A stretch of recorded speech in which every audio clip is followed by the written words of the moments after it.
Another prime example of a driving installer doing it wrong. Should be at least an 100mm gap from the block paving to the house.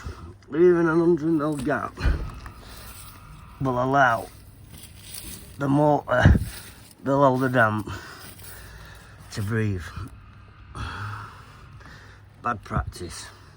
If there's any landscapers or you're doing your own project and they go butt up to your house telling you don't want it, should be at least an 100mm gap all the way around property so your motor can breathe and your bricks can release the moisture.